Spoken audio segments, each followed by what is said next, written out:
গুনাহগার উম্মতের চোখের পানি। দুনিয়াতে আমার মায়ার নবীর উম্মতেরা গুনার কথা স্মরণ করে কাঁদত। মানুষ যখন ঘুমায়া যাইতো আমার আশিকের কান্না শুরু হয়ে যাইতো। গভীর রাতে সিজদায় পড়ে বলতো, দয়ার মালিক, আমার মতো গুনাহগার এই জমিনে আর কেউ নাই।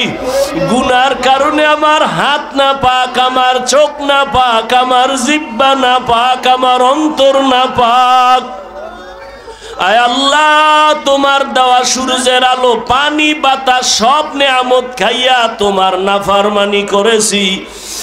আজ আমি গুনার কারণে মনে হয় আমার জাহান্নাম ছাড়া উপায় নাই। আমার গুনার খবর আমার মাও জানে না, বাবাও জানে না, ভাই বোন, স্ত্রী, পরিবারের কেউ জানে না। আমার গুনার খবর আমার মা বাবায় যদি জানতো, লাথি মেরে ঘর থেকে বের করে দিত। আমার গুনার খবর যদি আমার স্ত্রী জানতো, আমাকে স্বামী বইলা গ্রহণ করত না। আমার গুনার খবর যদি আমার সন্তান জানতো, কোনদিন আমাকে বাবা বলতো না। ও দয়ার মালিক, যে তুমি কত দয়ার মালিক, তুমি আমার সব গুনার খবর জানো। ও আল্লাহ, এ যুবকের আমার মাওলারে ডাক দে, দুই ফোঁটা চোখের পানি ছাড়, আর গুনার কত স্মরণ করে ক্ষমা চাও। আর আল্লাহরে বলো, আমার মাওলা যে কেমন দয়ার মাওলা। ওরে দরওয়াজা জানালা বন্ধ করে মোবাইলের দ্বারা যে গুনাহ করেছ, ওই দরওয়াজা জানালার ভেতরের গুনার খবর মাও জানে না, বাবাও জানে না। ওরে আমার মাওলারে ফাঁকি দিতে পারো নাই রে বাবা। আরে তোমার গুনার খবর যদি মা জানতো, ঘর থেকে বের করে দিত।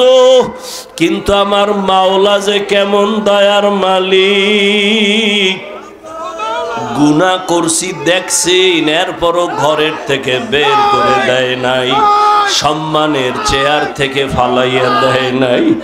ও আল্লাহর বান্দারা, আজকে বাড়ি পাইছো, গাড়ি পাইছো, সন্তান, বিবি, পরিবার, ক্ষমতা সবই পাইলা, কিন্তু আজকে যেইগুলি পাইয়া পাগল, চিন্তা করে দেখছো এগুলি কিছুই তোমার আমার আপন না। ওরে আজরাইল আইসা যখন রুহু দইরা টান মারবে, ওরে তোমার আপন মা বাবা তোমারে ফেলে দিবে, আর ঘরে ঢুকাইবে না। সাদা কাপনের প্যাকেট বানাইয়া কবরের দেশে পাঠাইয়া দিবে। এতদিন যে মা বাবার জন্য এত পাগল হইলাম, কেউ আমার সাথে যাবে না। আমি আস্তে আস্তে দেখি আমার বন্ধু নাই, আমার পাশের লোকগুলো সব আলাদা হয়ে গেল। এক পর্যায়ে আবার সাদা কাপড়ে পেঁচাইয়া আমারে বাঁশবাগানে নিয়ে রওয়ানা। ওই কবরে অন্ধকার ঘর, বাতি নাই, কোনো সাথী নাই। ওই কবরে পাড়াইয়া পাড়াইয়া মাটি দিয়া সবাই চলে গেল, আমি এখন একা। আমার ডানে মাটি, বামে মাটি, সামনে পেছনে, উপরে নিচে মাটি। কই আমার বাড়ি, কই আমার গাড়ি, কই আমার সন্তান, কই আমার মা বাবা, কই আমার ক্ষমতার চেয়ার, কই আমার সম্মান। এখন এই অন্ধকার কবরে দুইজন ফেরেশতা চলে আসবে প্রশ্ন করার জন্য। রবের পরিচয় দাও, ধর্মের পরিচয় দাও, রহমতের নবীর পরিচয় দাও। আমি যদি মাওলারে না চিনিয়া কবরের বিছানায় যাই, ওরে গুনাহগার বেনামাজি তখন বলবে, হা হা লা আদরি, হা হা লা আদরি, হা হা লা আদরি। আফসোস আমি কিছুই জানি না, কিছুই জানি না, কিছুই জানি না। আমার রবকে আমি চিনি না, আমার ধর্ম কি জানি না, মুহাম্মদ নবীকে আমি চিনি না। নবী বলেন সাথে সাথে আমার মাওলা রাগান্বিত কুদরতি আওয়াজ দিবেন। আল্লাহ বলবেন ফেরেশতা এর সাথে আর ভালো ব্যবহার করার কোনো সুযোগ নাই। এই বান্দারে আমি দুনিয়াতে কত আদর করছি, আমি আল্লাহ কত নিয়ামত খাওয়াইলাম, আমার দেওয়া জমিনের ফসল খাইলো, গাছের ফল খাইলো, নদীর মাছ খাইলো, একবারও শুকর আদায় করে নাই, বরং আমার নাফরমানি করেছে। আলেম ওলামারা বুঝাইলো, বুঝে নাই, বিরোধিতা করেছে। এখন আর সুযোগ দেওয়া হবে না, এর জাহান্নামের শিকল লাগাও, কবরের ভেতরে জাহান্নামের বিছানা দাও। আল্লাহ রাগান্বিত হয়ে বলবে নাফরমানের ধর, কবরের ভেতরে জাহান্নামের আগুন লাগা দাও। আল্লাহ রাগান্বিত হয়ে বলবে ও কবরের মাটি, এই গুনাহগারের দুই পার্শ্ব থেকে জোরে জোরে চাপ দাও। এমন জোরে দুই পার্শ্বের মাটি চাপ দিবে, সহ্য করতে পারবি নি রে যুবক। একটা মশার কামড় সইতে পারো না, বেতের বাড়ি সইতে পারো না, সূর্যের গরম সহ্য করতে পারো না, গুনাহ নিয়ে কবরে গেলে কেমনে মাটির চাপ সহ্য করবা? ওরে আল্লাহরে এখনো বন্ধু বানাও, আল্লাহর খাঁটি ওলি আল্লাহ যারা উলামায়ে কেরামদের বন্ধু বানাও। এখনো সময় আছে, তওবা করো আর আল্লাহকে বলো মাওলা গুনাহ আর করব না, নামাজ ছাড়বো না, বেপরদায় চলবো না, দাড়ি কাটবো না। আমার মাওলার আযাব বড় কঠিন। আল্লাহ এজন্য বলেছেন মুসলমান না হইয়া মরণ বরণ করিও না। এখনো সময় আছে, তওবা করে নাও। স্কুলে পড়ো, কলেজে পড়ো, চাকরি করো, ব্যবসা করো, তওবা করো আর নামাজ ছাড়বা না, দাড়ি কাটবা না, বেপরদায় চলবা না। মা বাবার দোয়া নিয়া, উলামায়ে কেরামের দোয়া নিয়া, শিক্ষক মুরব্বীদের দোয়া নিয়া নবীর তরিকায় চলবা। আল্লাহর কাছে দুই ফোঁটা চোখের পানি ছেড়ে দাও। যদি কান্না না আসে মনে করিও গুনার কারণে দিলটা পাথর হয়ে গেছে, আল্লাহ বেজার হয়ে গেছে। এখনো সময় আছে, আল্লাহকে বলো আল্লাহ দিলটা নরম বানায়া দাও। ওরে ডানে বামে দেখো তোমার মতো কত গোলামের চোখে পানি, তোমার আমার চোখে কেন পানি নাই? গুনার কারণে আল্লাহ বেজার। ওরে কান্নাওয়ালার কাছে হাতটা বাড়াইয়া দোয়া চাও আর বলো ও কান্নাওয়ালা ভাই আমার জন্য একটু দোয়া করেন, আমার গুনার কারণে আমার কলবটা পাথরের মতো শক্ত, আমার চোখে পানি আসে না। দোয়া কান্নাওয়ালার দোয়া ফেরত যাবে না। وحبيب ربنا وطبيبنا وطبيب قلوبنا ومولانا محمدا عبده ورسوله أرسله بالحق بشيرا ونذيرا وداعيا إلى الله بإذنه وسراجا منيرا اللهم صل على محمد النبي الأمي وعلى آله وسلم تسليما وبعد فأعوذ بالله من الشيطان الرجيم بسم الله الرحمن الرحيم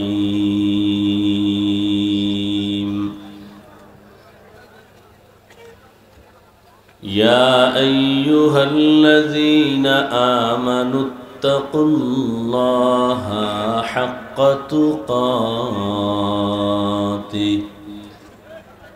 ولا تموتن إلا وأنتم مسلمون. وقال النبي صلى الله عليه وآله وسلم ألا كلكم راعين كلكم مسؤول عن رعيته أو كما قال النبي عليه الصلاة والسلام. صدق الله مولانا العظيم وصدق رسوله النبي الأمي الكريم ونحن على ذلك من الشاهدين والشاكرين والذاكرين والحمد لله رب العالمين. سبحانك لا علم لنا إلا ما علمتنا إنك أنت العليم الحكيم. رب اشرح لي صدري ويسر لي أمري واحلل عقدة من لساني يفقه قولي. मैं दूर हो मजबूर हो ऐ सैयद आलम, मैं दूर हो मजबूर हो ऐ सैयद आलम, दीदार दिखाते नहीं आवाज नहीं है, दीदार दिखाते नहीं आवाज सुना दो। मैं सूरत यूसुफ को नहीं चाहने वाला, मैं सूरत यूसुफ को नहीं चाहने वाला, मैं कैस के मानंद नहीं आशिक लैला, मैं कैस के मानंद नहीं आशिक लैला, मैं आशिक मौला हूँ मेरा इश्क दवाना, मैं आशिक मौला हूँ मेरा इश्क दवाना, ई जुमला जहाँ जिसकी तजल्ली से उजाला, ई जुमला जहाँ जिसकी तजल्ली से उजाला।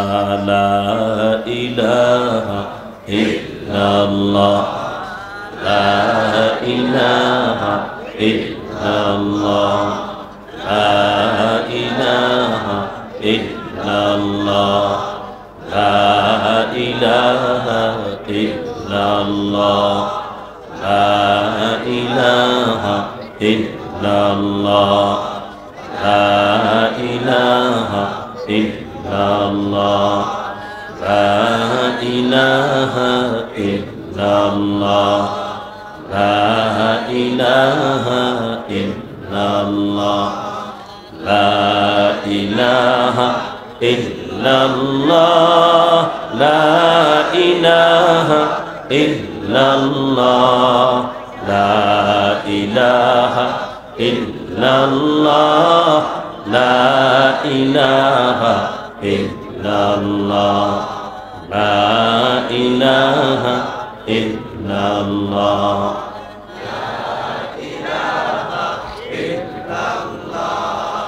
ला इलाहा इल्लल्लाह, ला इलाहा इल्लल्लाह, ला इलाहा इल्लल्लाह, ला इलाहा इल्लल्लाह, ला इलाहा इल्लल्लाह, ला इलाहा ইল্লাল্লাহ লা ইলাহা ইল্লাল্লাহ লা ইলাহা ইল্লাল্লাহ লা ইলাহা ইল্লাল্লাহ লা ইলাহা ইল্লাল্লাহ লা ইলাহা ইল্লাল্লাহ লা ইলাহা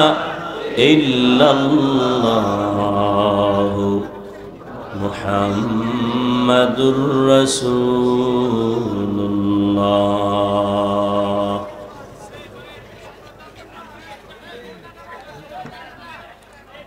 মাদ্রাসা তাহমিদুল কোরআন কর্তৃক আয়োজিত বার্ষিক ওয়াজ মাহফিল 22শে নভেম্বর 2024 ঐতিহাসিক ফতুল্লাহ ডিআইটি মাঠে আয়োজিত মহতি এ মাহফিলে উপস্থিত মোহতারাম সম্মানিত সভাপতি মাওলানা কারি আবুল কাসেম খান সাহেব দামাত বারাকাতুহুম, হযরত উলামায়ে কেরাম, অত্র অঞ্চলের বিভিন্ন স্থান থেকে আগত আল্লাহ পাকের আশিকিন, জাকিরিন, শাকিরিন, মুহিব্বিন, মুরব্বিয়ান এজাম, কলিজার টুকরা আমার সমবয়সী যুবক বন্ধুগণ, স্নেহের ছোট ভাই, পর্দার আড়ালে সম্মানিতা মা ও বোনেরা, আল্লাহ পাকের দরবারে লাখো কোটি শুকর ও সুজুদ যে মহান রব্বুল আলামিন ফিতনার যুগে আল্লাহ পাক আমাদেরকে সুস্থ রেখেছেন এবং এই বেহেশতের বাগানে ওলামায়ে কেরামদের এই বরকতি মজলিসে আমাদেরকে আসা ও বসার তৌফিক দান করেছেন। নেয়ামতের শুকর আদায়ার্থে ঈমানের আওয়াজকে উঁচু করে এক আওয়াজে উচ্চ কণ্ঠে দিল থেকে জবান খুলে মোহব্বতে পড়ি আলহামদুলিল্লাহ। দরুদ ও সালাম সৈয়দুল মুরসালিন রাহমাতুল লিল আলামিন শফিউল মুজনিবিন খাতামুন নবিয়্যিন সৈয়দুস সাকালাইন ইমামুল মুরসালিন হযরত মুহাম্মদুর রাসূলুল্লাহ সাল্লাল্লাহু আলাইহি ওয়া আলিহি ওয়াসাল্লামের উপর সর্বোপরি শুকর যাদের অক্লান্ত পরিশ্রমের মাধ্যমে আজ সুন্দর আয়োজন, সময় পরামর্শ অর্থ দিয়ে দোয়া করে উপস্থিত হয়ে মাইক লাইট প্যান্ডেলের ব্যবস্থাপনার মাধ্যমে সহযোগিতা যারা করেছেন প্রত্যেককেই আল্লাহ পাক রব্বুল আলামিন খেদমতের বরকতে দুনিয়াতে শান্তি, পরকালে চিরমুক্তির ব্যবস্থা করে দিন। এই ইকো দিও না ভাই, যেভাবে ছিল ঠিকতে আসছিল, মোরাও কার্ডারে দইরা ভলিউম বাড়াও, বক্সের ভলিউম বাড়াও। ওই লোকগুলো একটু হালকা টান দেন, সাইড অ্যাঙ্গেল টান দেন, আর একটু বাস বাস বাস বাস।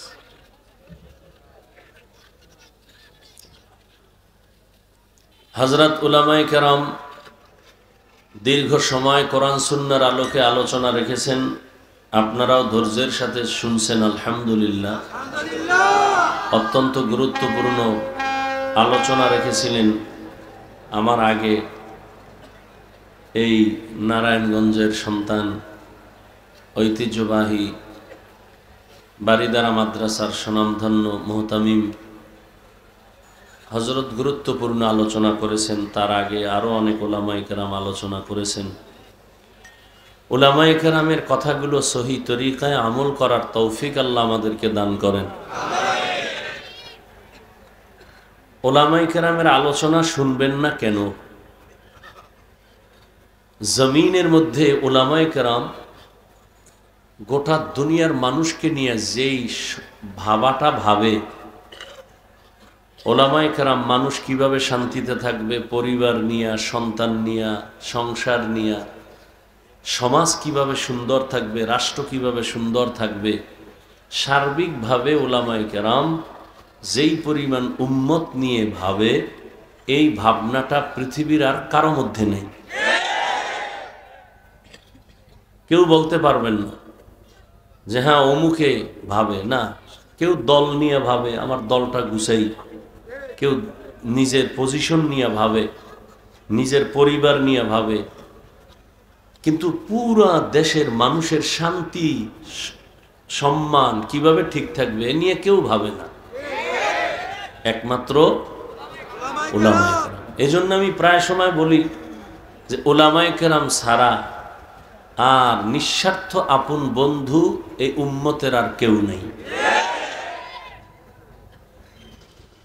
উলামায়ে কেরাম আপনাদের জন্য সব দেয়, আপনারা কি দেন? গালি, বিরোধিতা।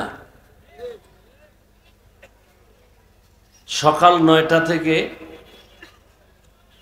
সন্ধ্যা 6টা অথবা সকাল 8টা থেকে বিকাল 4টা পর্যন্ত সরকারি বেসরকারি একটা ব্যক্তি চাকরি করে, এই ডিউটি এতটুকু, বেতন কত? 15,000, 20,000। আবার কম বেতন হইলে মনে করবেন এখানে আউট কিছু আছে। বেতন এত কম কেন? কয় এমনি এমনি পইরা যায় অনেক। আর একজন আলেমের ডিউটি কি? আপনাদের মসজিদের ইমাম 24 ঘন্টা কোথাও গেলে রিক্সার ড্রাইভার পর্যন্ত রিমান্ডের জিজ্ঞাসাবাদ শুরু করে, কই গেছিলেন? নামাজে দেখলাম না যে। তো ইমাম সাহেব কয় তুমি আমার জিগাও কে এত পাওয়ার আল্লাহ? কয় আমি রিক্সার ড্রাইভার। কত পাওয়ার কি? কয় 5 টাকা মাসে বেতন দেই। এই পাওয়ার একটু চিন্তা করেন তো, 24টা ঘন্টা একটা আলেম মসজিদ নিয়ে ভাবে, মুসল্লি নিয়ে ভাবে, অন্য কোনো কাজ করার সুযোগ থাকে না, অন্য কাজে গেল এই কাজের হক আদায় হয় না। বেতন কত দেন? শহরে থাকলে 10,000, গ্রামে আরো কম, বাকি কত? 6 মাস, গ্রামে আরো ডবল। যিনি এত বড় মসজিদের সভাপতি তিনি কত দেন? বলে মাসে 100। সেক্রেটারি কত? 50। পুরো মাস দেওয়া? কয় না, 6 মাস পরে একবার দেয়। একটু চিন্তা করেন তো, আল্লাহ কুকুরকে, হিংস্র প্রাণীকে আল্লাহ পাক গবেষণা করার মতো, ভাবার মতো মেধা আল্লাহ দেন নাই, মানুষকে দিছেন। মানুষ ভাবো, কই ছিলা, কই আসো, কই যাইতেছ, তোমার কে পাঠাইছেন, কেন পাঠাইছেন, কি কারণ? মানুষ ভাবো, তুমি মানুষ, তোমার হুশও থাকবে, মানও থাকবে, তো তুমি মানুষ, তোমার তো ভাবতে হবে। আমি আজকে ফতুল্লার স্টেজে কথা বলতেছি, আমার তো এমন একটা দিন ছিল আমি কাউকে চিনতাম না, আমার তো এমন একটা দিন ছিল আমি কথা বলা জানতামই না, আমার এমন একটা দিন ছিল আমি হাঁটতে পারতাম না, আমার এমন একটা সময় ছিল আমি আম্মুকে চিনি নাই, আব্বুকে চিনি নাই, ডাকতেও পারি নাই। আমার এই দিনটা, এই সময়টা ছিল একটা পুঁজি, শুধু কান্না কান্না কান্না, আর কোনো পুঁজি ছিল না। আমার ক্ষুধা লাগছে, কান্না। আমি বাথরুমে যাব বলতে পারি না, আমার বাথরুমের ব্যাগ হয়েছে, কান্না। আল্লাহ মায়ের মধ্যে একটা চুম্বুক লাগাই দিছেন, সন্তানের শুধু কান্না দিয়া কখন কি চায় এটা শুধু মাই বুঝে, বাবাও বুঝে না। বাবাই বলে বাচ্চা কাঁদে কেন? ক্ষুধা লাগছে বোধহয়, খানা দাও। মা বলে মাত্র 5 মিনিট আগে খানা দিছি, তো কাঁদে কেন? কয় এ কান্না হলো ঘুমের আগের কান্না, বাচ্চারা ঘুমের আগে। বাবা বুঝে নাই, কে বুঝছে? এই বুঝার মতো ক্ষমতা কে দিছেন?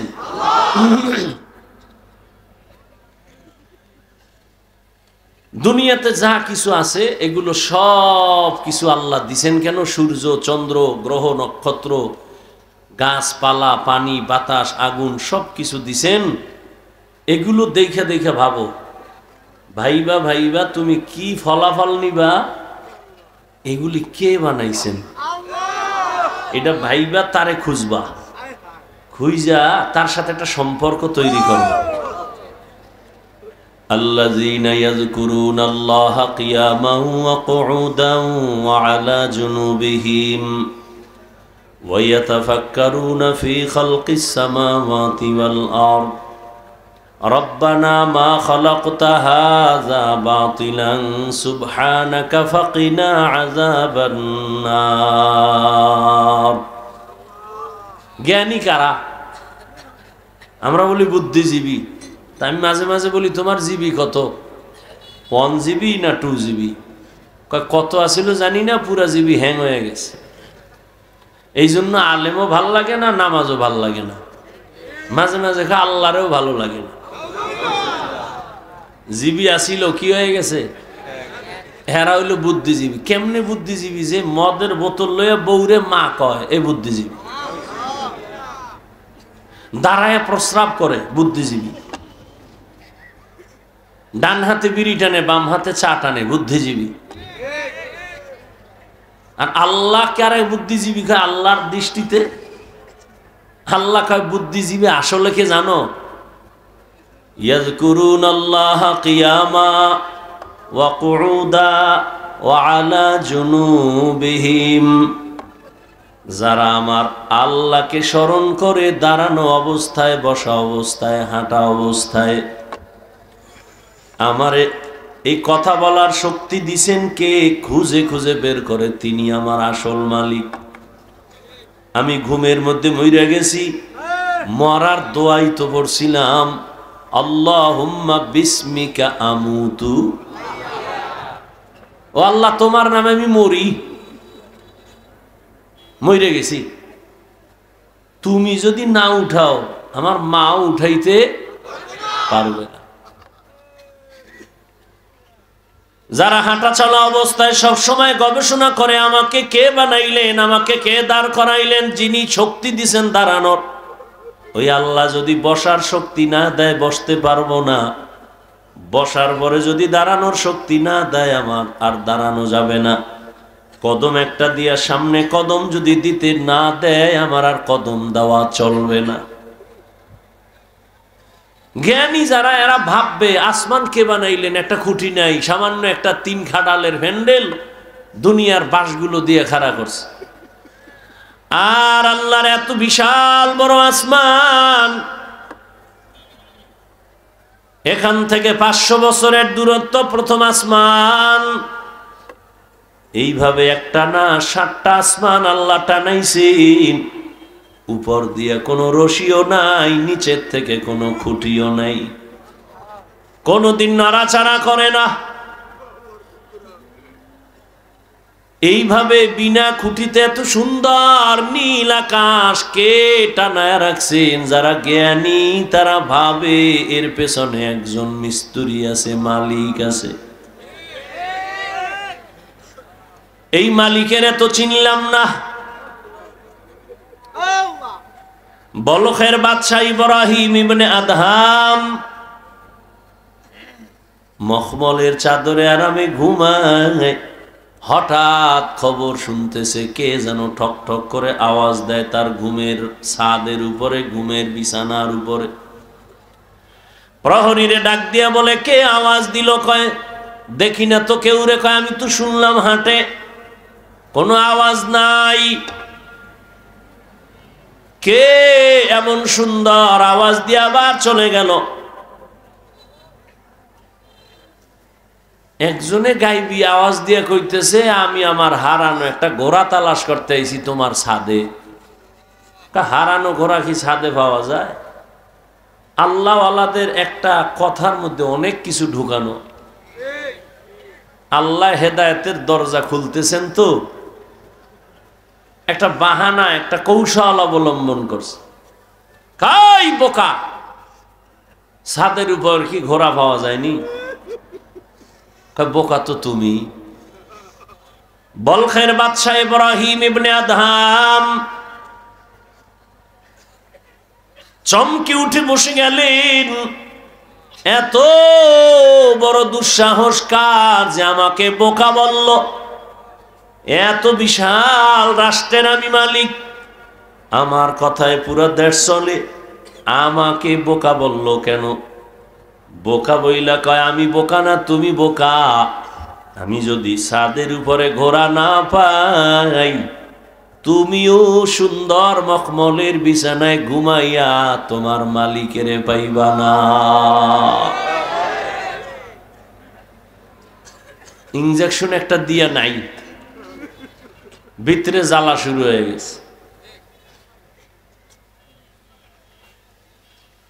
এখন কয় আমার আসলে কে এরকম আওয়াজটা দিল, আওয়াজ তো দিছে আমার জীবনের মধ্যে একটা ধাক্কা দিয়ে ফেলছে।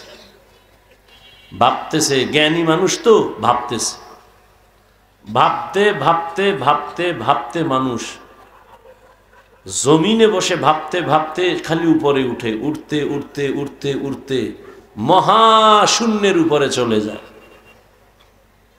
ভাবার দ্বারা মানুষ অনেক উপরে চলে যায়। এই ভাবাটারে তরিকাতের লাইনে বলে মোরাকাবা, মুজাহাদা, মুশাহাদা। বেদাতিরা এটারে বলে সাধনা। সাধনা করে 40 বছর পর্যন্ত প্রায় রসুল সাধনা করেছেন বাইতুল্লাহ থেকে দূরে গিয়া হেরা পাহাড়ের গুহায় সাধনা করেছেন। এখন আপনার কাছে প্রশ্ন আমার, বাইতুল্লাহর দাম বেশি না হেরা পাহাড়ের দাম বেশি? বুঝেন না, বুঝলে জবাব দিবেন না, চুপ থাকবেন। উল্টাপাল্টা বললে ইমানের ঘাটতি হবে। বাইতুল্লাহর দাম বেশি না হেরা পাহাড়ের দাম বেশি? বাইতুল্লাহ। কোরআনের আয়াত দিয়া তো বাইতুল্লাহর দাম আল্লাহ বলেছেন, ইন্না আউওয়ালা বাইতিন উযিআ লিন-নাসি লাল্লাযী বিবাক্কাতা মুবারাকান ওয়া হুদা মুবারাকান ওয়া হুদাল লিল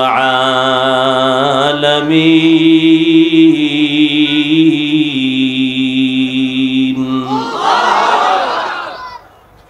আল্লাহ বলেন, আমি জমিনটা বানাইয়া কোনো কিছুই বানাই না, একটা ঘর বানাইছি বাইতুল্লাহ। মক্কা নগরীর মধ্যে ঘর আমি আল্লাহ হেদায়াতের জন্য বানাইছি, ইবাদতের জন্য বানাইছি। এই ঘর হেদায়াতের ঘর, এটা এমন এক দামি ঘর যেই ঘরের দিকে শুধু তাকায় থাকবে অনবরত সওয়াব লেখা হবে। এটা এমন একটা ঘর, আপনাদের ফতুল্লা এলাকায় মসজিদগুলো কার ঘর? জমিনের সব মসজিদগুলো আমার আল্লাহর ঘর, তবে বাইতুল্লাহর মতো একটারও মর্যাদা নাই। বলে কেমন মর্যাদা? বলে বাইতুল্লাহর এরিয়ার মধ্যে কোনো আশিক যদি একবার বলে লাব্বাইক, 1,00,000 বার লাব্বাইক বলার সওয়াব আল্লাহ দান করবে। বাইতুল্লাহর এরিয়ার মধ্যে বসে যদি একবার বলে আল্লাহ, 1,00,000 বার আল্লাহ বলার সওয়াব বান্দা পেয়ে যাবে। বাইতুল্লাহর এরিয়ার মধ্যে যদি একটা সেজদা করে আশিক, একটা সেজদার বরকতে 1,00,000 সেজদার সওয়াব পেয়ে যাবে। এরকম সওয়াব আর কোন মসজিদে আছে? এই পরিমাণ নাই। মদিনার মসজিদে আছে, নববী, মসজিদে নববী। বাইতুল মাকদিসের মধ্যেও বড় সওয়াব, কিন্তু বাইতুল্লাহর সমান না। সবই তো আল্লাহর ঘর, কিন্তু বাইতুল্লাহর সমান ঘর তো সব ঘর না। ফতুল্লাহর 80 মাঠে সবাই তো মানুষ, কিন্তু সবাই আল্লাহর আদালতে জ্ঞানী মানুষ না। আল্লাহর আদালতে জ্ঞানী হওয়ার জন্য মেট্রিক IABA পাস করা লাগে না, মাওলানা মুফতি হওয়া লাগে না, পীর হওয়া লাগে না। আমার মাওলার আদালতে জ্ঞানী হওয়ার জন্য আমার মাওলারে চিনা লাগে, আমার মাওলার সাথে গভীর সম্পর্ক করা লাগবে। এরে যুবক, বয়ান তো তুমিও কম জানো না। নামাজ পড়া ফরজ, পর্দা করা ফরজ, মা বাবার খেদমত করা ফরজ, সবই তো জানো, করো না কেন? মিথ্যা বলা হারাম, গালি দেওয়া হারাম, গীবত করা হারাম, নামাজ ছাড়া হারাম, বেপরদায় চলা হারাম, নাচ দেখা হারাম, গান শোনাও হারাম, কাউকে হত্যা করা হারাম, চুরি করা হারাম, দুর্নীতি করা হারাম, জুলুম করা হারাম। সব এখানে এমন একটা মানুষ নেই যে জানে না। এরপরেও কেন করো না? তুমিও মুসলমান, আমিও মুসলমান। তোমার আল্লাহ আমার আল্লাহ এক, তোমার নবী আমার নবী এক। তোমার কাবা আমার কাবা এক, তোমার আমার কোরআন এক, তোমার আমার কালেমা এক, ধর্ম এক। অথচ তোমারে পাও দইরা দইরা আল্লাহর বান্দা উলামায়ে কেরামরা বুঝাইতেছেন, তাবলীগওয়ালাদের মেহনত, পীর সাহেবদের মেহনত, উলামায়ে কেরাম খতিব সাহেবদের মেহনত, পাও ধরে ধরে তোমারে বুঝায়। এরপরও কেন বান্দা তুমি নামাজ পড়ো না, কেন তুমি পর্দা করো না, হালাল ভাবে চলো না? এর একটাই মাত্র কারণ, তুমি কারে সেজদা দিবা তার প্রতি তোমার মায়া এখনো হয় নাই। আর মায়া না হওয়ার কারণ, তাকে এখনো তুমি চিনো না। আমি টুপি খুলতে চাই না, লজ্জা। আর তুমি কেমন মুসলমান যে টুপি মাথায় দিতে চাও না, লজ্জা।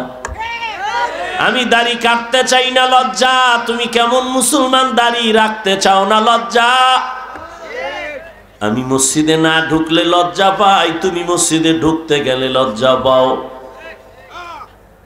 আমি পর্দা না করলে লজ্জা পাই, তুমি পর্দা করতে গেলে লজ্জা পাও। ওরে আমিও তো তোমার মতো একটা মানুষ, আমি তো তোমার মতো রাত কাটাই, দিন কাটাই, 3 বেলা খাই। ও আল্লাহর বান্দারা, এই জমিনের হাওয়া বাতাস সূর্যের আলোতে তুমিও বড় হয়েছো, আমিও হয়েছি। ও আল্লাহর বান্দা বলো, আল্লাহ আকল দিছে, একটু আগেও বলছি কুকুর শুয়ারের দেয় না, মানুষের দিছে। একটু বলো, তোমরা নবীর তরিকা আল্লাহরে বাদ দিয়া বলো কত উপরে উঠছো। আর আমরা যারা নবীর মহব্বতে আল্লাহ পাওয়ার জন্য দাড়ি রাখলাম, টুপি পরলাম, নামাজ পড়ি, পর্দা করি, হালাল খাই, বুঝাবার জন্য বলি, অহংকারী করি না রে বাবা। বলো আমরা কত নিচে নামছি। তুমি বলতে পারবা না, সেই শক্তি তোমার জবানে নাই, অন্তরে নাই। আমি বলি শুনো, কেউ কানতেছে পাইয়াও সব হারাইছি, আর একদল কান্দে পাইয়াও ভাই না। চেয়ারম্যানের চেয়ারের মেয়াদ শেষ। আর যারা নবীর আদর্শ নিয়ে আসিলাম, আগে যেমন আছি এখনো আছি, সামনে এমনই থাকবে, কোনো চিন্তাই নাই। চেয়ারম্যানের চেয়ারের মেয়াদ শেষ। আর নবীর আদর্শওয়ালা টুপিওয়ালা ওলামায়ে কেরামের কোনো মেয়াদি নাই, শেষ হবে আবার কি? এই সম্মানকে দিছেন টাকা দিয়া। সম্মান কিনলে ফুলের মালার পরে আবার জুতার মালা। আর আমার মাওলায় যারে সম্মান দেয়, ওই বান্দার সম্মানে দুনিয়াতেও বাদশা, পরকালেও বাদশা। হে খোদা দয়াময় রব্বুল আলামিন,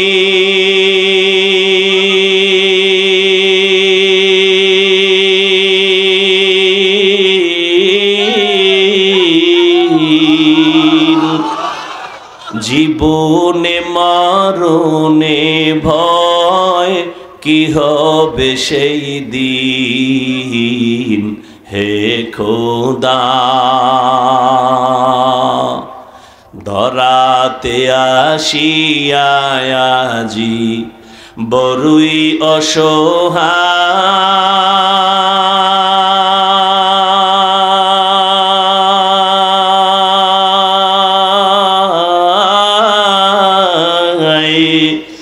ইহকালের মায়া জালে অন্ধ যে সবাই।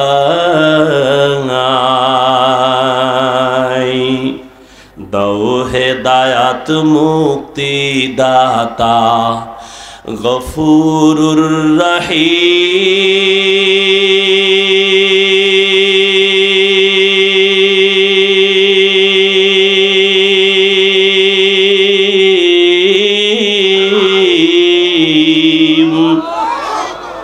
জীবনে মরণে ভয় কি হবে সেই দিন। হে খোদা, হে খোদা দয়াময় রব্বুল আলামিন,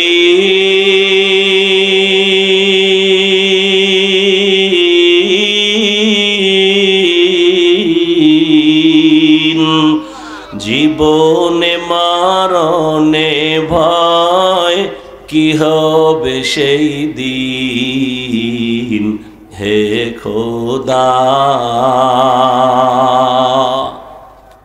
এই চিন্তা করতে করতে আবু বকর জীবন কাটায় দিলেন। মরণে আমার কি উপায় হবে?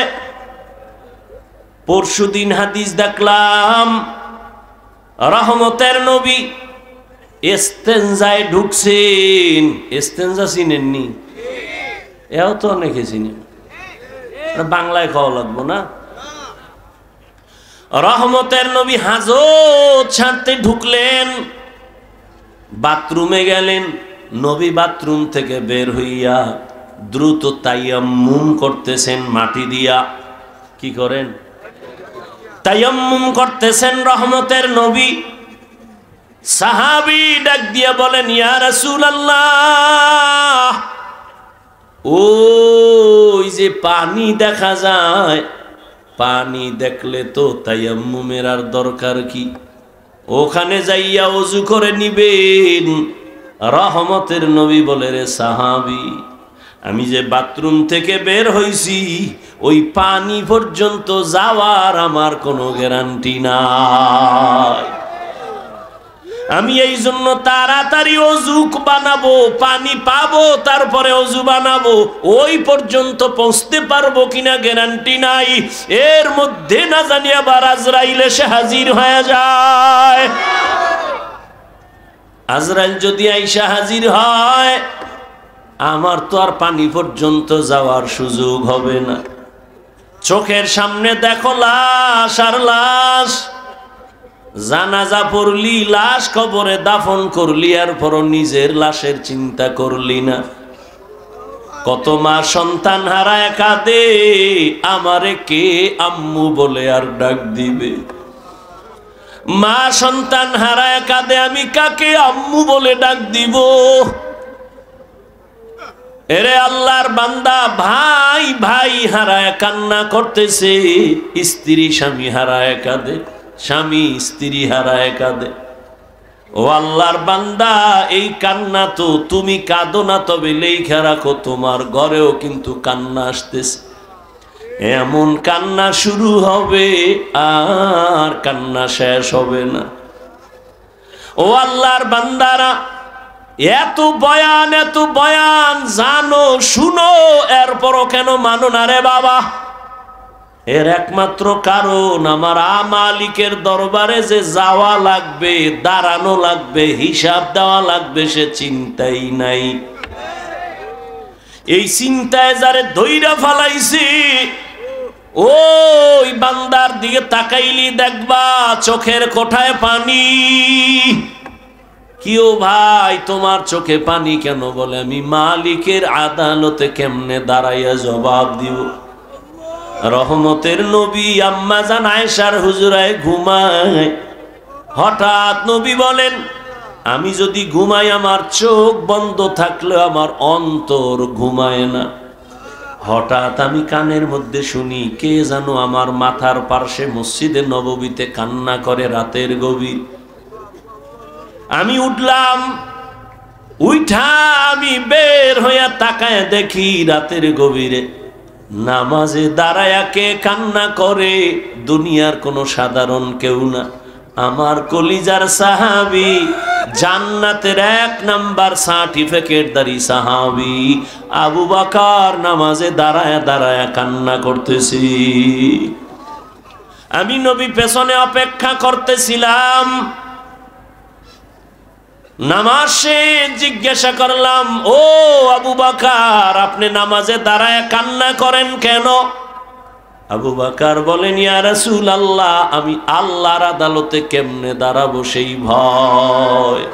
हर के दारत खौफे हक दर दिल मदम जन्नतुल मअवा देहद रामकाम जुज़बा हक़ची ज़े मखाज इंसुजा फज़ले उआ मस्ते दर जुमला जहा। এই আল্লাহর ভয়, আল্লাহর আদালতে দাঁড়ায় হিসাব দেওয়ার ভয়টা অন্তরে ঢুকানোর জন্য লাগবে একজন আল্লাহওয়ালার নেক নজর। এজন্য আল্লাহ বলেন ইয়া আইয়ুহাল্লাযীনা আমানুত্তাকুল্লাহা হাক্কা তুকাতি, ও মুমিনেরা আল্লাহকে ভয় করো হক আদায় করে। ওয়ালা তামুতুন্না ইল্লা ওয়া আনতুম মুসলিমুন।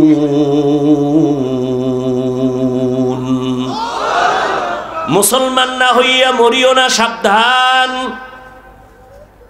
নবী বলেন আলা কুল্লুকুম রাইন ওয়া কুল্লুকুম মাসউলুন আন রাইয়াতিহি। এই উঠেকা মোনাজাত দিয়ে দিমু। মাওলায় যদি বাড়ি না নেয় কেমনে আগে বাড়ি যাবা? মাওলায় না নিলে পারবা? একজনে 1.5 ঘন্টা আগে উঠে গেছে, তাড়াতাড়ি বাড়ি যাইব, আর একজনে মোনাজাত দিয়া কান্নাকাটি কইরে এরপরে রওনা হইছে বাড়ি যাব। ওই ঘটনা আছে না, সুলতান মাহমুদ গজনবীর ঘটনা, আয়াজের ঘটনা, এক ধনী বড় টাকাওয়ালা আর মালিক আর গোলামের ঘটনা। মালিক আর গোলাম বাড়ি যায়, হঠাৎ মালিকের কয় গোলাম স্যার একটু দাঁড়ান, আমার একটু জরুরত আছে। কয় দাঁড়াই নাম।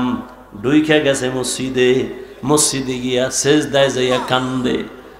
মালিক অপেক্ষা করে আয় না কেন? নাইমা গিয়া দেখে গোলাম সেজদায় পড়ে কাঁদে, ও মালিক তোমার দরবারে হাজির, তুমি কবুল করো। দীর্ঘ টাইম অপেক্ষা কইরা গোলাম যখন বের হইতেছে, মালিক কয় এত দেরি কেন করলা?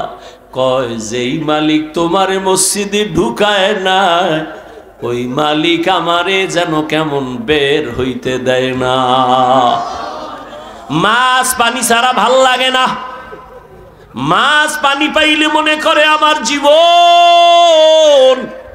আরে আমার মাওলা পাকের যারা আশিক, আল্লাহর মোহাব্বতের যারা গোলাম, ওরা দুনিয়ার রং তামাশায় পইরে গেলে ভাল লাগে না। কখন জিকিরের ময়দানে ঢুকবে, কখন একটু আলেমের কাছে যাবে, কখন একটু কোরআনের তেলাওয়াতের আওয়াজ অন্তরে নিবে, কখন একটু জায়নামাজে দাঁড়াবে, কখন আমার মাওলাকে একটু মায়া কইরা ডাকবে, ও আল্লাহ।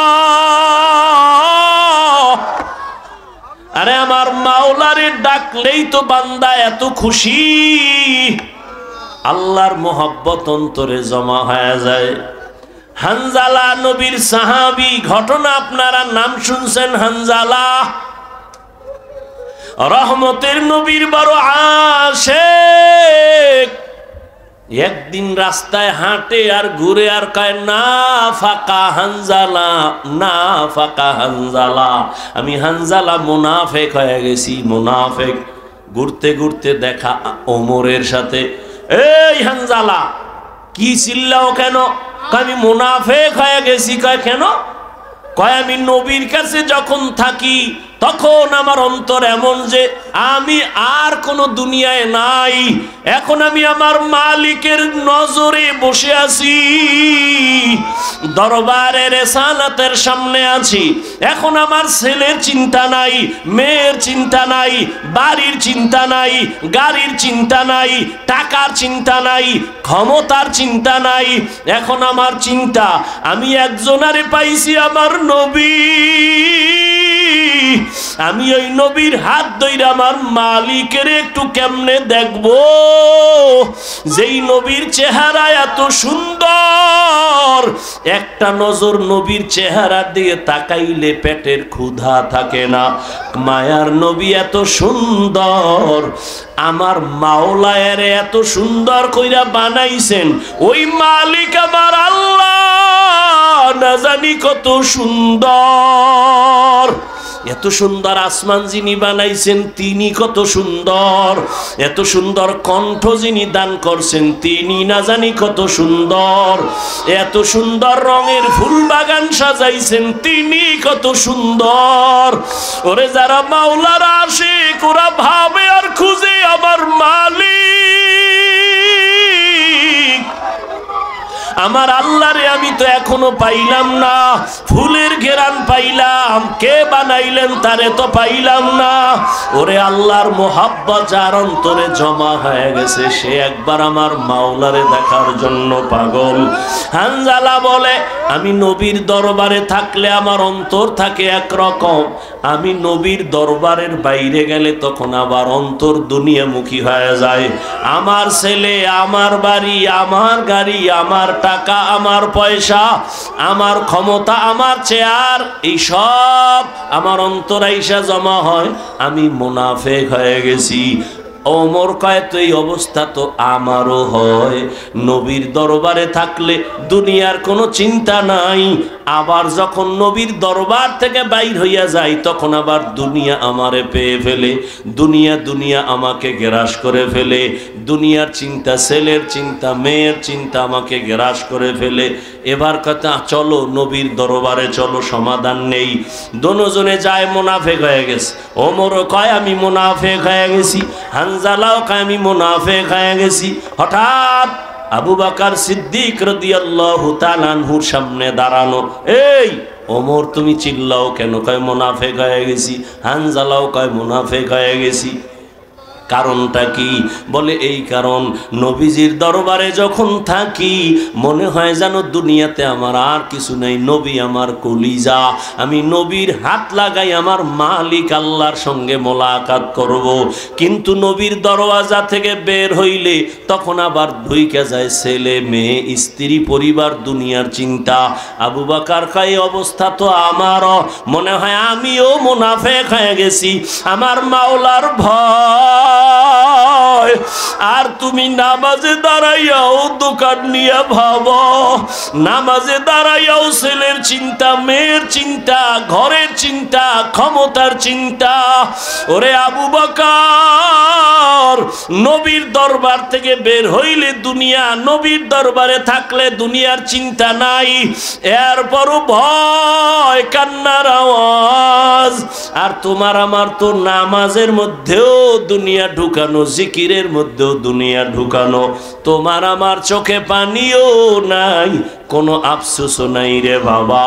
নবীর দরবারে গেলেন, রহমতের নবী বলেন, এমন যদি তোমাদের হয় আর ভয় লাগে, এটাই তোমাদের ঈমান যে শুদ্ধ পরিপক্ক, এটাই তার প্রমাণ, তোমাদের ঈমানে কোনো ভেজাল নাই। এরে নবীনা আশেক ইব্রাহিম ইবনে আদহাম পাগলের মতো হয়ে গেল, কে আমাকে বোকা বলল? ঠিকই তো, আমার ওয়ার্ডারে বলখের মানুষগুলো দাঁড়ায় আর বসে, কিন্তু আমি তো একবারও চিন্তা করলাম না এই যে সূর্যটা উঠছে পূর্ব দিগন্তে, এই সূর্য তো আমার অর্ডারে উঠেও না, আমার অর্ডারে ডুবেও না। রাতের বেলা আকাশে চাঁদের আলো, আমার অর্ডারে চাঁদ উঠেও না, ডুবেও না। তাহলে এর পেছনে তো একজন মালিক আছে, নাই? ওই মালিকের তালাশ করছনি? এরে আল্লাহর বান্দা, তোমারে কেউ হাদিয়া পাঠাইছে, কে পাঠাইছে তার পরিচয় নাও, মোলাকাতের জন্য পাগল, দেখা করলে মনে হয় আরো হাদিয়া দিবে। যেই মাওলায় তোমারে আমারে মানুষ বানাইছেন, কুকুর বানান নাই, শুকার বানান নাই, আবার আখিরি নবীর উম্মত বানাইছেন, এত সুন্দর জীবন আমাকে দান করছেন। আমার মতোই তো কত মানুষ, ওই যাও ডিআইটি মসজিদের বারান্দায় যাও, বাইতুল মুকাররমে জুমার দিন গিয়া দেখো, পাও নাই, ভিক্ষা করে, দুইটা চোখের পাওয়ার নাই, বলে আমি অন্ধ, আমারে কিছু ভিক্ষা দাও। আমার মাওলায় যদি তোরে অন্ধ বানাইতেন রে যুবক, বল সারা রাত মোবাইলে নাচ গান কেমনে দেখতি? আমার মাওলায় যদি অন্ধ বানাইতেন, কে তোরে চক্ষু দান করত? আমার মাওলায় যদি তোরে বধির বানাইতেন, কে তোরে আর সুস্থ করত? কত মানুষ সুস্থ ছিল, হঠাৎ কইরা জ্বর আসছে, বিছানায় পড়ে একটা সাইট নষ্ট হয়ে গেছে, বিছানার থেকে এখন আর উঠতে পারে না, কণ্ঠ শেষ, জীবনটাই অর্ধেক হয়ে গেছে। এখন ছেলেও ভালো জানে না, মেয়েও ভালো জানে না। ও আমার ফতুল্লাহ এলাকার মুসলমান বাবারা, ও বৃদ্ধ বাবাজি, ও যুবক, একটু চিন্তা করো বাবা, আমরা নবীর আদর্শ মানতে গিয়া কই আমগো তো না খাইয়া কেউ মরি নাই, সম্মান কমে নাই। আমি তোমাকে বলি না আমগো মতো হুজুর হয়ে যাও, একবারও বলি না রে বাবা। বরং তুমি স্কুলে পড়ো আলহামদুলিল্লাহ, কলেজে পড়ো, চাকরি করো, ব্যবসা করো আলহামদুলিল্লাহ, তবে ওখানে থাইকেই তুমি আমার মালিকের সাথে একটা লাইন লাগাও, ওখানে থাইকা নামাজের সেজদা দাও। চাকরি করিয়াও কি তোমার মতো নামাজি নাই? ব্যবসা করে নামাজ ছাড়ে না এরকম জেনারেল লাইনের মানুষ কি নাই? তোমার মতো যুবক রাস্তায় গাড়ি চালায়, এক বেলার নামাজও ছাড়ে না, দাড়িও কাটে না। বলো বাবা তুমি কেন পারো না? তোমার মতো কত যুবক নদীর মধ্যে মাছ ধরে, নামাজ ছাড়ে না, বলো তুমি কেন পারো না? তোমার মতো যুবক স্কুল কলেজে পড়িয়াও নামাজ ছাড়ে না, বলো তুমি কেন পারো না? আসলে কি তোমার কপাল পুড়িয়া গেছে, নাকি কোরআন হাদিস মিথ্যা মনে করেছো? যদি বলো হ্যাঁ, তো একটা ভুল কোরআন থেকে বের করে দাও, আমিও দাড়িটা কেটে ফেলি, নামাজ বন্ধ করে দেই।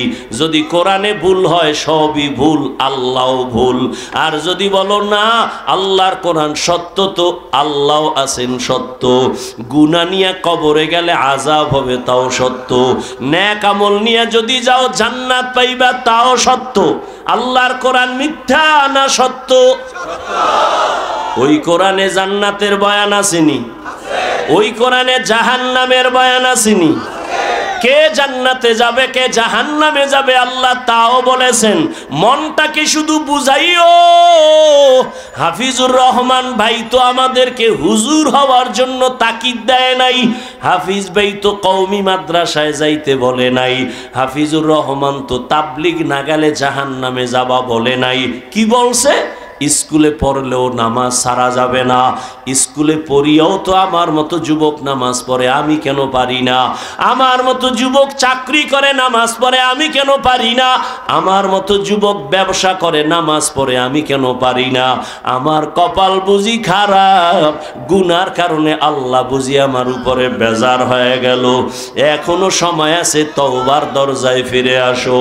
আল্লাহ তাআলা বারবার ডাকে, আয়, কই যাবি বান্দা আয়, যেদিকেই যাবি জাহান্নাম ছাড়া আর কিছুই নাই।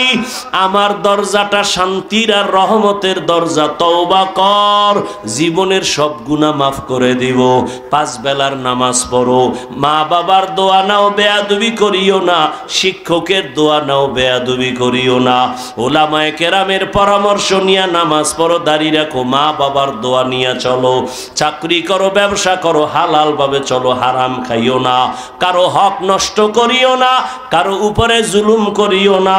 যদি এমত অবস্থায় তুমি নেক আমল নিয়ে কবরে যাইতে পারো, তোমার কবর হবে জান্নাতের বাগান। আল্লাহ তাআলা আরামের বিছানা দিবেন ফেরেশতার মাধ্যমে ঘুমানোর জন্য।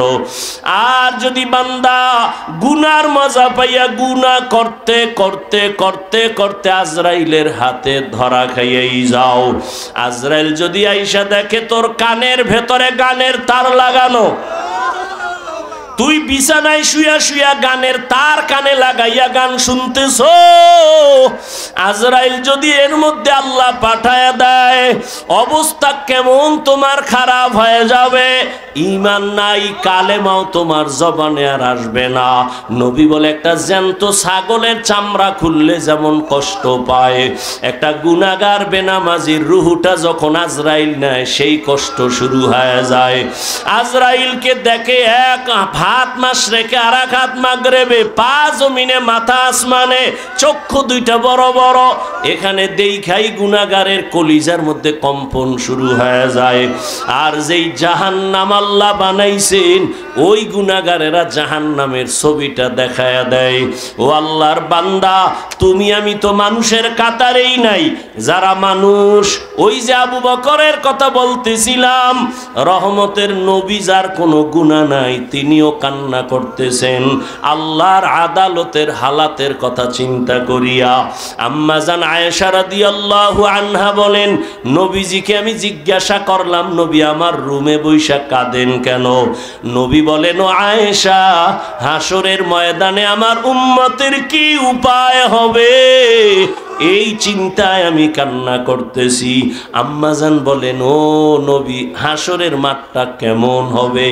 নবী বলেন, আয়েশা, এই জমিনটা হবে কিয়ামতের মাঠ, আরাফার ময়দান হবে আল্লাহর বিচারালয়, আদালত। এই দুনিয়ায় তো বড় বড় মাস্তান তো চলে গেল, আল্লাহর কোরআনের একটা ভুল বের করতে পারে নাই, নবীর একটা কথার মিথ্যা প্রমাণ করতে পারে নাই। আল্লাহর নবী বলেন, ওই হাদিস এখনো আছে, কোরআন এখনো আছে। আম্মা জান আয়েশাকে নবী বলেন, কিয়ামতের ময়দান এমন এক অবস্থা হবে পুরা জমিনটা সমান হবে। সূর্যটা এখন তো বিজ্ঞানীরা বলে জমিন থেকে 9,30,00,000 মাইল উপরে। কিয়ামতের ময়দানে আল্লাহ অর্ডার করবে, সূর্য নিচে নেমে আয়, তোর যত মুখ আছে নিচে কর, যত তাপ আছে তাপ জমিনে ছাড়। সূর্যের তাপে জমিনটা পুরিয়া তামা হয়ে যাবে। স্বর্ণ হবে না কেন? জমিনটা পুরিয়া রূপা হবে না কেন? পিতল হবে না কেন? মুফাসসিরিনে কেরাম বলেন, স্বর্ণ, রূপা, তামা, পিতল এগুলো হবে না। জমিনটা তামা হওয়ার কারণ, তামার ধাতুর মধ্যে একটা গুণ আছে স্বর্ণের মধ্যে নাই, রূপার মধ্যে নাই। বলে কি? কয় স্বর্ণের এক মাথা গরম হলে ভিন্ন মাথা গরম হয় না, রূপার এক অংশ গরম হলে অন্য অংশ গরম হয় না। কিন্তু তামা এমন একটা ধাতু, এক পার্শ্বে গরম হয়ে গেলে পুরাটাই গরম হয়ে যাবে। আল্লাহ যখন বলবে, সূর্য তুই মনের মতো তাপ দিতে পারো না, আজকে সব তাপ ছাইরা দে।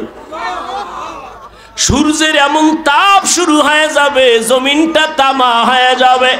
নবী কান্না করেন আর বলেন, আয়েশা, অন্যদিকে জাহান্নামের আওয়াজ, জাহান্নাম চিল্লায়া বলবে, আল্লাহ বেনামাজি কই, বেপরদাওয়ালা গুনাহগারেরা কই, আমার পেটের মধ্যে দাও, আমার পেটে বড় ক্ষুধা। আল্লাহ বলবে, জাহান্নাম একটু অপেক্ষা কর, আমি বিচারটা শেষ করে নেই, তারপরে তোর খোরাক আমি দিতেছি। নবী বলেন, জাহান্নাম থামে না। তখন আল্লাহ অর্ডার দিবেন, এই ফেরেশতারা জাহান্নামের গলার মধ্যে 70,000 শিকল লাগাইয়া বাঁধো। এক একটা শিকলের গোড়ায় 70,000 ফেরেশতা ধর, ধইরা ভালো কইরা পেছন দিকে টাইনা রাখ, ও যেন আমার আদালতের দিকে আসতে না পারে। যদি আমার আদালতের দিকে আগায় আমি তো আর বিচার করতে পারবো না। জাহান্নামের আগুন এই মানুষগুলোকে পেটের মধ্যে নিয়ে নিবে। আল্লাহর অর্ডারে ফেরেশতারা জাহান্নামের গলায় শিকল লাগাইয়া 70,000 কইরা এক একটা শিকলের গোড়ায় জাহান্নামের ধরবে, ধইরা রাখতে পারবে না। এত চিল্লানি দিয়া বলবে, আল্লাহ বেনামাজি গুনাহগার আমার খোরাকগুলো দাও, ক্ষুধা। আল্লাহ পাক নবী বলেন, আল্লাহর ফেরেশতারা যখন ধরে রাখতে পারবে না, তখন আমি মুহাম্মদের অন্তরে বড় মায়া, আমি সাথে সাথে সিজদায় পড়ে বলবো, আল্লাহ জাহান্নামের ফিরাও,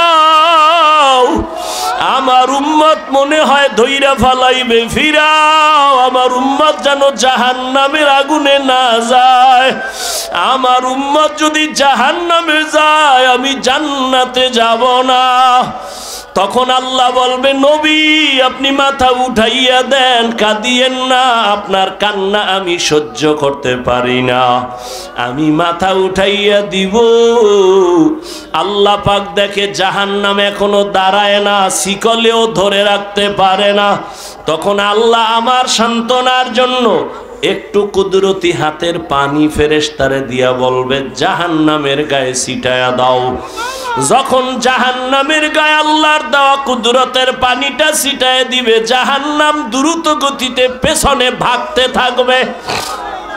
ফেরেশতারা বলবেন, আল্লাহ এতক্ষণ আমরা 70,000 শিকল আল্লাহর কাছে তওবা করো, মরিয়াও গেলে আর নামাজ ছাড়বা না, গুনাহ নিয়ে কবরে যাইবা না। যদি তওবার নিয়ত হয় দুটো হাত আমার আল্লাহকে দেখাইয়া দাও। আয় আল্লাহ হাতগুলো কবুল করে নেন, তওবা কবুল করে নেন। আয় আল্লাহ তওবার উপরে মজবুত হইয়া চলার তৌফিক দান করেন, আমিন। আলহামদুলিল্লাহি রাব্বিল আলামিন, ওয়াসসালাতু ওয়াসসালামু আলা সাইয়্যিদিল আমবিয়া ওয়াল মুরসালিন ওয়া আলা আলিহি ওয়া আসহাবিহি আজমাইন। ইয়া আরহামার রাহিমিন, ইয়া আরহামার রাহিমিন, ইয়া আরহামার রাহিমিন। রব্বিরহামহুমা কামা রব্বায়ানি সগীরা, রব্বিরহামহুমা কামা রব্বায়ানি সগীরা। এ জীবনে না করিলাম বন্দেগি, গুনাহ করে কাটাইলাম জিন্দেগি। তওবা করে আবার তওবা ভাঙ্গিলাম, অবশেষে খাঁটি তওবা করিলাম, অবশেষে খাঁটি তওবা করিলাম। ইয়া আল্লাহ কুদরতের নজর দিয়া তাকায় দেখেন, কত উলামায়ে কেরাম, কত মুরব্বী হাজী সাহেব, কত ব্যবসায়ী, চাকরিজীবী, পর্দার আড়ালের মা বোনেরা, কলিজার যুবক, আমার ছাত্র বাবারা, ও আল্লাহ তাকায় দেখেন এই গোলামেরা কি চায়। ও আল্লাহ সবাই জাহান্নামের আগুন থেকে ক্ষমা চায়, মুক্তি চায়। আয় আল্লাহ শয়তানের ধোকায় পড়ে গুনাহ করেছি, আর গুনাহ করব না রে আল্লাহ। তওবার নিয়তে হাত তুললাম, আর নামাজ ছাড়বো না, দাড়ি কাটবো না, বেপরদায় চলবো না, মা বাবারে কষ্ট দিব না, বেয়াদবি